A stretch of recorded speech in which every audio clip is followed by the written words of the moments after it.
So in this video, I'm going to show you the first thing when it comes to electrical control panels, just like this one here. So if you're an electrician, engineer, and you work with control panels, or you build them, you design them, maybe you're a manufacturer, you may want to watch this video because it explains the first thing when it comes to any control panel.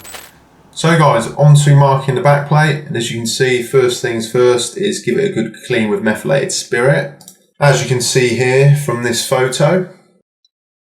And then the first thing I do, guys, is just mark lines along the backplate, working from a single datum, so this bottom datum, and just going through the drawings of all these dimensions and mark them all at the same time. Then what I do is I use my meter rule and connect up all the lines. So I've marked the line at the right, the middle and the left, and then just connect them using the meter rule. So as you can see here, it looks something like that once it's finished. And then I will always double check or even triple check the dimensions after marking them. And then the next bit is to move on to the vertical pieces of trunking. So always start with the vertical bits of trunking. And as you can see, I've just marked this line here, which is for this first one. So yeah, it looks something like this as we make our way through. So yeah, now just working out the lengths and then cutting them. I'll also do the lids at this stage as well. You don't have to do the lids now, you can do them later, but I always do the vertical trunking lids at this time. I usually do the horizontal trunking lids a bit later.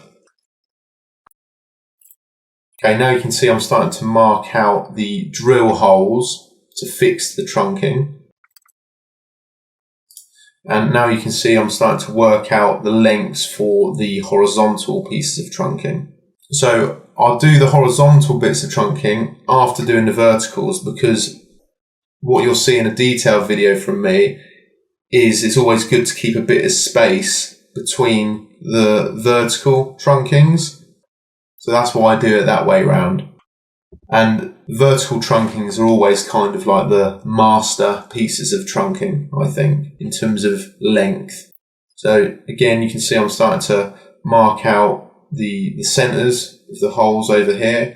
Now doing the same thing, getting them to length over on the right hand side and marking out the centre drill holes. And you'll notice here, guys, you've got like L3, L2, R2, R3, R4. Now I do that because what it does is it just speeds things up slightly when I come to put the trunking back on. So without these labels, and I'll label the back plate as well, when I come to put the trunking back on, I know that L3 goes here, not here. Even though they're going to be probably the same length, the holes might be slightly off. So I just do that, just makes life easier. Yeah, so now we're kind of at this point here. We've got all our trunking marked out and cut to length and the holes marked as well. Now the next bit is the DIN rail. So it's a similar thing with the DIN rail. So yeah, as you can see now, I'm just starting to do a similar thing for the DIN rail lengths as well. So yeah, just cutting the lengths of DIN rail here and then making sure that they get deburred. And then yeah, just putting them back onto the back plate and marking those central drill holes. Again, similar to the trunking. So yeah, quick photo of what the DIN rail looks like before it's fixed on the right hand side, the BMS side of the panel. And then where we're up to now is we basically got all of the DIN rail and trunking cut to length, and we've got all these central drill holes marked.